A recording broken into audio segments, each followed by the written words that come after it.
नमस्कार दोस्तों, स्वागत है आप सभी का एक और नई वीडियो में। जैसा कि आप लोग जानते हैं, मैं पिछले कई दिनों से टोयोटा अर्बन क्रूज़र ड्राइव कर रहा हूं। तो आज फाइनली एक हफ़्ता और 700 किलोमीटर चलाने के बाद आपको दे देते हैं इसका एक डिटेल ड्राइव एक्सपीरियंस कि आखिर कैसी परफॉर्मेंस है Toyota urban cruiser top end variant automatic transmission के साथ। एक एक एस्पेक्ट आपको बताते हैं जो मैंने नोट करा है अपने लास्ट एक हफ़्ते की ड्राइव में, और अभी 2-3 दिन और चलाना है इसे। तो अगर कोई और पॉइंट होता है तो उसके बारे में भी आपको ज़रूर बताएंगे। चलिए दोस्तों, स्टार्ट करते हैं इस ड्राइव को और फिर बताते हैं आपको सभी चीज़ें। तो दोस्तों, फिक्स पैटर्न है हमारा, आपको पता ही है, और आप लोग उसे काफ़ी ज़्यादा पसंद भी करते हैं। तो स्टार्ट करते हैं। सबसे पहले बात करते हैं गाड़ी के अर्गोनॉमिक्स की। तो अर्गोनॉमिकली अगर बात करी जाए तो दोस्तों यहाँ पे आप देख सकते हैं हज़ार्ड लैम्प स्विच, चाहे मेरे टच स्क्रीन के कंट्रोल्स हों, steering mounted controls, auto AC या यूएसबी सॉकेट वगैरह हो। इस टाइम मैं एंड्रॉयड ऑटो का यूज़ कर रहा हूँ, तो ये सभी चीज़ें तो मेरी रीच में रहती हैं और यहाँ पे मेरे को कोई इशू नहीं आ रहा है। हालांकि अगर कोई पैसेंजर साइड बैठ रहा है तो उसे ज़रूर यहाँ पे फिज़िकल कंट्रोल्स की कमी देखने को मिल सकती है। उसके अलावा अगर बात करी जाए तो ओवरऑल विजिबिलिटी की बात करते हैं, क्योंकि दोस्तों जहाँ बात होती है एसयूवी सेगमेंट की, चाहे वो किसी भी सेगमेंट की एसयूवी हो, तो एसयूवी टाइप ड्राइविंग डायनामिक्स आप देखा करते हैं। उसके अलावा विजिबिलिटी एक मेजर एस्पेक्ट रहता है किसी भी एसयूवी का। तो दोस्तों उस मामले में यहाँ पे मेरे को बोनट विजिबल रहता है और आगे से विजिबिलिटी के अंदर कोई दिक्कत नहीं है। IRVM मेरा जो रखा गया है ये ऑटो डिमिंग IRVM है, तो ये आपको ना ही रात को परेशान करता है और ना ही दिन में।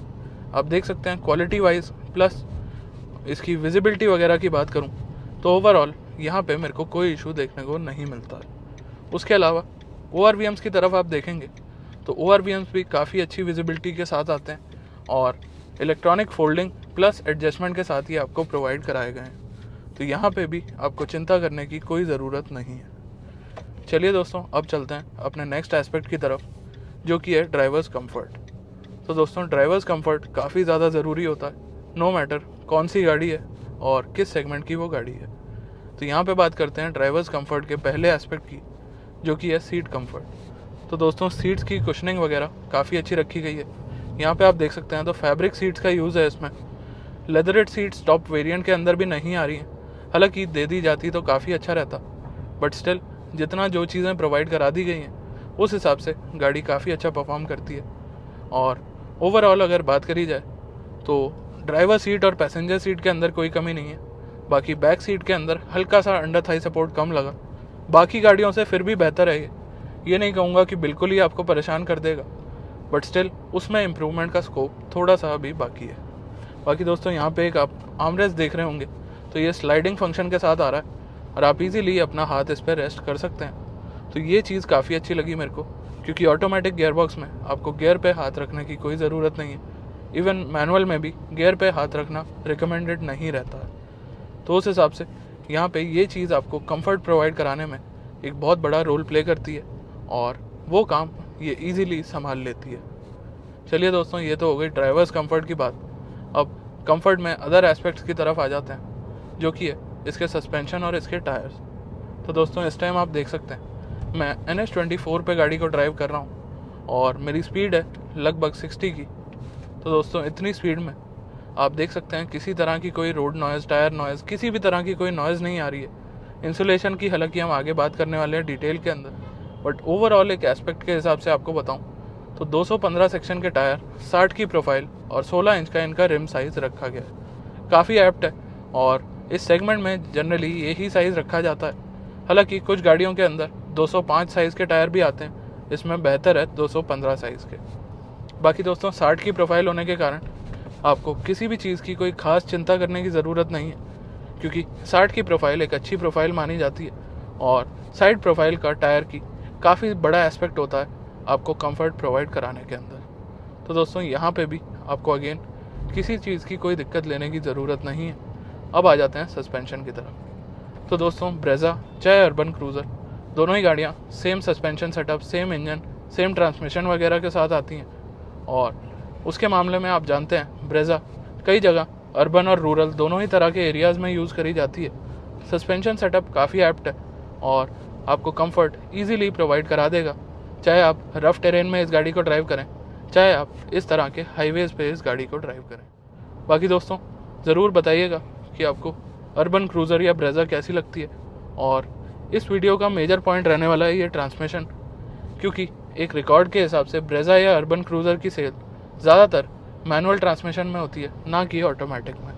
तो मैं ऑटोमेटिक टेस्ट कर रहा हूँ, आज बात करेंगे ऑटोमेटिक की, और जब कभी मैनुअल चलाएंगे तो उसकी बात अलग से आपको एक वीडियो में करके बता देंगे। तो चलिए दोस्तों, अब बात करते हैं इसके बाकी एस्पेक्ट्स की, जो कि ड्राइवेबिलिटी में आपको काफ़ी ज़्यादा असिस्ट करते हैं। सबसे पहला तो आ गया इस गाड़ी का इंजन। तो दोस्तों, इंजन की रिलायबिलिटी वगैरह की भी बात करना काफ़ी ज़्यादा ज़रूरी है, क्योंकि ये 1.5 लीटर का इंजन जो इस गाड़ी के अंदर आता है, ये कई सारी गाड़ियों से शेयर किया जाता है, जैसे कि Maruti Suzuki Ciaz, Maruti Suzuki Brezza, Maruti Suzuki S cross और इवन मारुति सुजुकी अर्टिगा, जो पेट्रोल, सीएनजी, मैनुअल, ऑटोमेटिक सभी ऑप्शंस में आती है। इन सभी गाड़ियों के अंदर यही इंजन आपको देखने को मिलता है। तो उस हिसाब से इंजन के थोड़े से डिटेल्स बता देता हूँ आपको, स्पेसिफिकेशंस बता देता हूँ। तो इस इंजन के अंदर आपको देखने को मिलती है अराउंड 105 PS की पावर और साथ ही में 138 न्यूटन मीटर का टॉर्क। दोस्तों, ये 4 cylinder naturally aspirated petrol engine है, जिसके refinement level over the time, क्योंकि काफ़ी टाइम हो गया इस इंजन को आते हुए, तो काफ़ी ज़्यादा इम्प्रूव हो चुके हैं। और रिफाइनमेंट के मामले में और रिलायबिलिटी के मामले में आपको इस इंजन की चिंता करने की ज़रूरत बिल्कुल भी नहीं है। चलिए दोस्तों, ये तो इंजन स्पेक्स की बात हो गई। अब बात करते हैं पावर पिकअप परफॉर्मेंस की, क्योंकि बेसिकली किसी भी तरह के इंजन का काम आपको एक बढ़िया पावर पिकअप प्रोवाइड कराने का होता है। और इसकी जो 105 PS की पावर है प्लस 138 Nm का टॉर्क है, वो किस तरह से और कैसे कन्वर्ट होता है वो आपको थोड़ा सा समझा देता हूँ, बता देता हूँ। तो ओवरऑल जहाँ बात आती है इसके पावर और पिकअप की, तो आपको ये गाड़ी किसी भी तरह से कहीं भी निराश नहीं करती है। और वहाँ पे अगेन रोल प्ले आता है इस ट्रांसमिशन सिस्टम का। तो दोस्तों, ट्रांसमिशन की और डिटेल में बात करेंगे, अभी आउटलाइन में आपको बता देता हूँ। तो इसके अंदर आपको मिलता है एक 4 स्पीड का टॉर्क कन्वर्टर गियर बॉक्स, जो कि आपको सारी पावर जितनी आपको इस गाड़ी के अंदर मिलती है उसे हैंडल करने के हिसाब से काफ़ी एप्ट है। बाकी दोस्तों, इसमें अगर 5 स्पीड या फिर 6 स्पीड गियर बॉक्स दिया जाता तो एक बेहतर एस्पेक्ट हो सकता था, बट स्टिल जो हमें प्रोवाइड करा दिया गया है उस हिसाब से ये गाड़ी काफ़ी सही है। चलिए दोस्तों, अब पावर और पिकअप में आपको बता देता हूँ। सिटी ट्रैफिक में या जब आप गेन करते हैं किसी भी रेड लाइट से पावर, तो आपको किसी भी तरह का कोई पावर लैग वगैरह नहीं लगने वाला है। उसके अलावा अगर आप किसी भी गाड़ी को हार्ड पुल करते हैं तो आपको माइलेज ड्रॉप होती दिख जाएगी, बट पावर की कमी आपको इस इंजन में नहीं लगेगी सिटी के हिसाब से। दोस्तों, हाईवे पे जहाँ बात आती है टॉप एंड की, तो टॉप एंड में कहीं ना कहीं थोड़ी सी गाड़ी स्ट्रगल करती ज़रूर दिखेगी, बट जहाँ आपको सिटी में रिक्वायरमेंट होती है जो कि है लो एंड और मिड रेंज, वहाँ पे ये गाड़ी हमेशा आपको सपोर्ट करेगी। और नेचुरली एस्पिरेटेड होने के कारण ये इंजन पूरी तरह से केपेबल है। आप इन फ्यूचर अगर पेट्रोल प्राइसेस से परेशान हो जाते हैं तो इस इंजन में इजीली सीएनजी का ऑप्शन भी ऑप्ट कर सकते हैं, या आफ्टर मार्केट रेट्रोफिटमेंट सीएनजी लगवा सकते हैं। बाकी दोस्तों, चाहे ब्रेज़ा हो चाहे अर्बन क्रूज़र हो, दोनों ही गाड़ियों का अपडेट ड्यू है और काफ़ी डेटेड हो गए हैं इंटीरियर्स वगैरह। हालांकि मेंटेनेंस के हिसाब से ये चीज़ें काफ़ी अच्छी रहती हैं, और क्वालिटी ऑफ मटेरियल्स की जो सिलेक्शन करी गई है ये भी आपको किसी तरह से निराशाजनक नहीं लगेगी। तो दोस्तों, ये कुछ पॉइंट हैं ध्यान रखने वाले। अब पावर और पिकअप की बात हो गई है, तो ब्रेकिंग की बात करना बहुत ज़्यादा ज़रूरी है, क्योंकि उस पावर को कंट्रोल करने के लिए सिर्फ आपके पास गाड़ी में एक ही ऑप्शन होता है, जो कि है उसकी ब्रेक्स। तो दोस्तों, आगे डिस्क ब्रेक्स देखने को मिलती हैं आपको, और रेयर की तरफ अगर बात करें तो वहाँ पे आपको ड्रम ब्रेक्स देखने को मिलती हैं। इस सेगमेंट की गाड़ी के हिसाब से, इस साइज़ की और इस पावर की गाड़ी के हिसाब से ब्रेकिंग परफॉर्मेंस एप्ट है और आपको परेशान नहीं करेगी अगेन। उसके अलावा अगर बात करता हूँ और चीज़ों की, तो ब्रेकिंग के साथ साथ सस्पेंशन का अगेन एक रोल प्ले आता है। तो सस्पेंशन सेटअप मैं आपको पहले ही बता चुका हूँ, तो यहाँ पे उन बातों को रिपीट नहीं करेंगे। ओवरऑल ब्रेकिंग और सस्पेंशन का कोऑर्डिनेशन काफ़ी अच्छा है, प्लस जो नोज़ डाइव वगैरह की कमियाँ लगती हैं गाड़ियों में, वो आपको इस अर्बन क्रूज़र के अंदर फील नहीं होने वाली। साथ ही बात कर लेते हैं अपने नेक्स्ट पॉइंट की, जो कि है NVH लेवल्स। तो दोस्तों, जैसा कि मैंने आपको बताया, इंजन काफ़ी अच्छे से रिफाइंड बनाया गया है, और NVH लेवल्स का भी रिफाइनमेंट का ही पार्ट होता है बेसिकली। तो यहाँ पे आपको बता देता हूँ इस इंजन के NVH लेवल्स का एक आउटलाइन। तो दोस्तों, ऑटोमेटिक गाड़ियों में बेसिकली 2 एस्पेक्ट्स होते हैं NVH लेवल्स को जज करने के। एक, आपके गियरबॉक्स के थ्रू कि गियरबॉक्स कैसा परफॉर्म कर रहा है, कितनी इंजन नॉइज़ केबिन में कन्वर्ट होके आ रही है, और दूसरा एस्पेक्ट होता है इंजन की खुद की नॉइज़ कितनी है, वो बेसिकली जज करा जाता है मैनुअल के अंदर। जैसा कि आपको थोड़ी थोड़ी आवाज़ आ रही होगी पॉट होल्स वगैरह की, ये गाड़ी ऑलरेडी 11,000 किलोमीटर क्रॉस कर चुकी है हमारे हाथों में। मैं ये नहीं कह रहा हूँ पूरे 11,000 किलोमीटर मैंने चलाई है, मैंने ये गाड़ी रिसीव करी थी अराउंड 10,000 प्लस किलोमीटर्स पे, और 700-800 किलोमीटर मैं इस गाड़ी को चला चुका हूँ। तो उस हिसाब से सबसे पहले NVH लेवल्स में बात करते हैं नॉइज़ की। तो दोस्तों, टायर की क्वालिटी वगैरह जो यूज़ करी गई है, अपोलो एलनाक 4G टायर्स इसके अंदर आ रहे हैं, और प्रोफाइल आपको बता ही चुका हूँ 215 की है। तो यहाँ पे आपको टायर नॉइज़ बिल्कुल भी देखने को नहीं मिल रही है। हालांकि अगर आप सीमेंटेड हाईवेज जैसे यमुना एक्सप्रेसवे वगैरह पे ड्राइव करेंगे तो वहाँ पे आपको टायर नॉइज़ ज़रूर देखने को मिलेगी। उसके अलावा बात करते हैं तो इंजन नॉइज़ की जहाँ बात आती है, तो दोस्तों इंजन नॉइज़ आपको परेशान नहीं करने वाली है।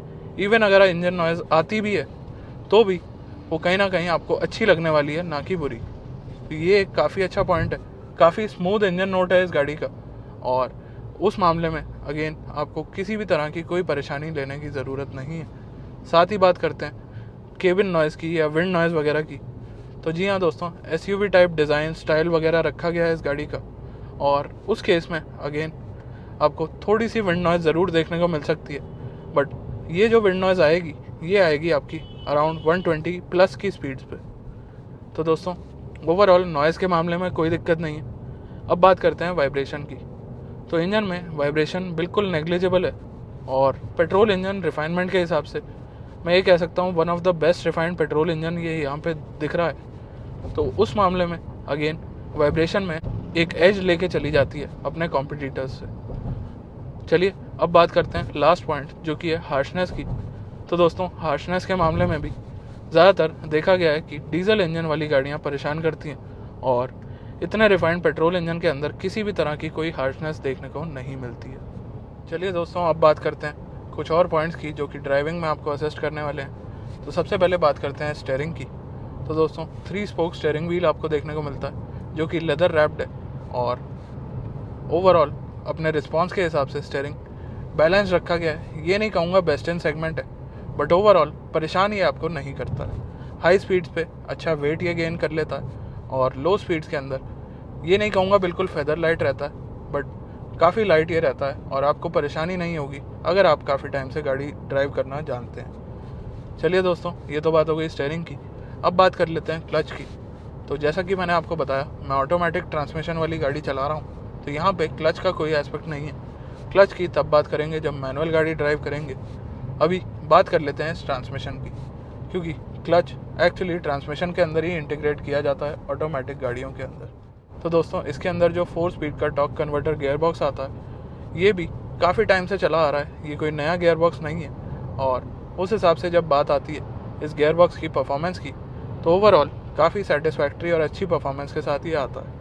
इसकी एक कमी मैं आपको ऑलरेडी बता चुका हूँ, दोबारा बता देता हूँ कि दोस्तों, ये गियर बॉक्स सिर्फ 4 स्पीड ऑटोमेटिक है। हालांकि आजकल की गाड़ियों में 5 स्पीड, 6 स्पीड, 7 स्पीड और 8 स्पीड भी कॉमन हो चुका है आज की डेट में।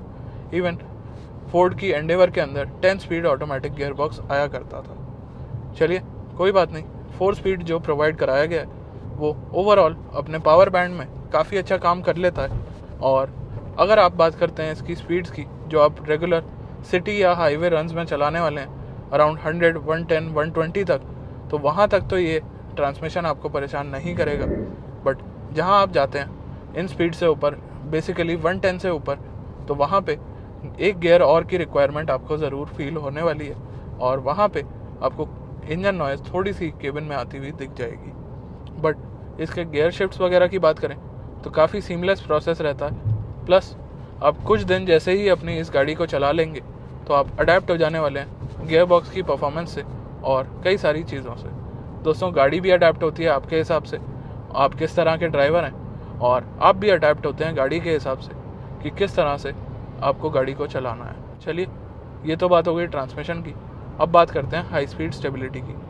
तो दोस्तों, जैसा कि आपको पता है, इंडिया में ज़्यादातर रोड्स के ऊपर मैक्सिमम स्पीड लिमिट 100 ही होती है, और मैंने इसे टेस्ट किया है अराउंड 120 तक। तो हाई स्पीड स्टेबिलिटी के मामले में मेरे को कोई परेशानी नहीं लगी। हालांकि इसमें 198 mm की ग्राउंड क्लियरेंस है, जो कि ज़्यादा मानी जाती है, बट SUV स्टैंडर्ड्स के अंदर ये एम्पल ग्राउंड क्लियरेंस मैं ऐसे बोल सकता हूँ। और उस हिसाब से अगर बात करी जाए तो हाई स्पीड में गाड़ी काफ़ी स्टेबल रहती है। उसका एक तो रीज़न है इस गाड़ी का वेट, क्योंकि काफ़ी अच्छा वेट कैरी करती है ये गाड़ी अपने साथ। लगभग 1150 किलो का कव वेट है इस गाड़ी के अंदर।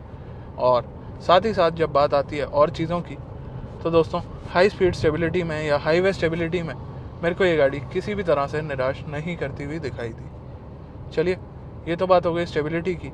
अब बात करते हैं अपने नेक्स्ट एस्पेक्ट की, जो कि है माइलेज। क्योंकि दोस्तों माइलेज एक ऐसा एस्पेक्ट है जो सभी कंसिडर करते हैं और सभी जानना चाहते हैं इस चीज़ के बारे में कि आखिर माइलेज कैसे निकल के आती है एक मिनी एसयूवी से या इस सेगमेंट की गाड़ी से। दोस्तों इस सेगमेंट के अंदर जितने ऑप्शन है आपको शायद ही किसी और सेगमेंट के अंदर इतने ऑप्शन देखने को मिले। तो उस हिसाब से अगर बात करते हैं तो माइलेज के मामले में मैंने पहले तो एक आपके लिए माइलेज टेस्ट बना रखा है। आप चाहें तो डिटेल्ड एक्सपीरियंस के लिए उस वीडियो को देख सकते हैं। अदरवाइज़ एक आउटलाइन अगर आपको बताऊं तो इस इंजन से 14 की माइलेज निकालना काफ़ी आसान काम है। और इस इंजन की इस ट्रांसमिशन के साथ क्लेम्ड माइलेज है अराउंड 18.76 की। अब दोस्तों माइलेज आपके लिए एक सब्जेक्टिव मैटर हो सकता है कि आप अपनी किस सेगमेंट की गाड़ी से कितनी माइलेज एक्सपेक्ट कर रहे हैं। इसी सेगमेंट में इससे ज़्यादा क्लेम करने वाली गाड़ियाँ भी आती हैं, तो वो आपको अपने हिसाब से डिसाइड करना पड़ेगा, क्योंकि हर इंजन हर गाड़ी अलग तरह से ट्यून करी जाती है और इसका भी कुछ इसी तरह का एस्पेक्ट है। दोस्तों बेसिकली सारी बात माइलेज की इंजन के ऊपर रहती है और इसमें एक वेल रिफाइंड 1.5 लीटर का पेट्रोल इंजन है। वहीं इस सेगमेंट के अंदर आपको इससे काफ़ी छोटे 1 लीटर के इंजन भी देखने को मिल जाएंगे और कई सारे इंजन्स तो ऐसे हैं जो 1 लीटर होने के साथ साथ 3 सिलेंडर भी हैं, तो उनमें रिफाइनमेंट तो ज़रूर कम मिलेगी बट माइलेज कहीं ना कहीं ज़्यादा मिलने के चांसेस हैं। तो ये तो बात हो गई दोस्तों माइलेज की। अब चलते हैं अपने नेक्स्ट एस्पेक्ट की तरफ। चलिए दोस्तों अब बात करते हैं कुछ लास्ट के पॉइंट्स की और फिर कंक्लूड करते हैं इस वीडियो को। तो बेसिकली इतनी ग्राउंड क्लियरेंस इस सेगमेंट की गाड़ी, तो आपके मन में ज़रूर आ रहा होगा कि क्या इसके अंदर बॉडी रोल है या फिर नहीं।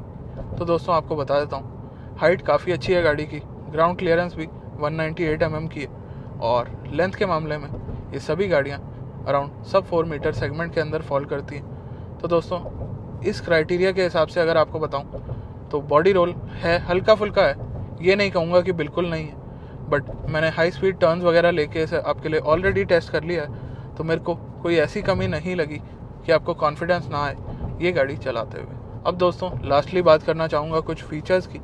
तो दोस्तों कहीं ना कहीं इसके इंटीरियर को देखते हुए कमी ज़रूर लगती है इसके रेट को और इसकी सेगमेंट को देखते हुए फीचर्स में, बट बेसिक रिक्वायरमेंट्स जो आपको होती हैं एक गाड़ी से वो ये ज़रूर पूरा कर देती है। जैसा कि आप अभी देख सकते हैं मैं NH24 हाईवे के ऊपर गाड़ी चला रहा हूँ और मैं क्रूज़ कंट्रोल का यूज़ कर रहा हूँ। साथ ही साथ अगर बात करी जाए तो ये जो टच स्क्रीन सिस्टम है दोस्तों, टच स्क्रीन तो दिया गया है बट ये 7 इंच का है। आजकल की गाड़ियों में और बड़े टच स्क्रीन सिस्टम आने लग गए हैं। AC स्पेशल मेंशन करना चाहूँगा यहाँ पे दोस्तों। AC परफॉर्मेंस मेरे को काफ़ी अच्छी लगी, क्योंकि आजकल दिल्ली का टेम्परेचर ऑलरेडी काफ़ी ज़्यादा हो चुका है। इवन अगर आप स्पीडोमीटर में देख पा रहे हो तो अराउंड 35 डिग्री का टेम्परेचर ये इस टाइम आउटसाइड का दिखा रहा है। बाकी दोस्तों ओवरऑल अगर आपका कोई डाउट रह गया हो तो आप कमेंट सेक्शन में लिख सकते हैं, और उसके अलावा अगर आप किसी और गाड़ी पे चाहते हैं कि मैं वीडियो बनाऊं तो वो भी आप मेरे से कमेंट सेक्शन में लिख के बोल सकते हैं। मैं पूरी कोशिश करूँगा कि वो वीडियो आपके लिए जल्दी से जल्दी लाई जाए। बाकी सीट बेल्ट लगाए रखें और अपना ध्यान रखें, और कोई भी गाड़ी चलाएं तो रूल्स का ज़रूर पालन करें। चलिए मिलते हैं बहुत जल्द एक नई वीडियो के साथ, तब तक के लिए धन्यवाद।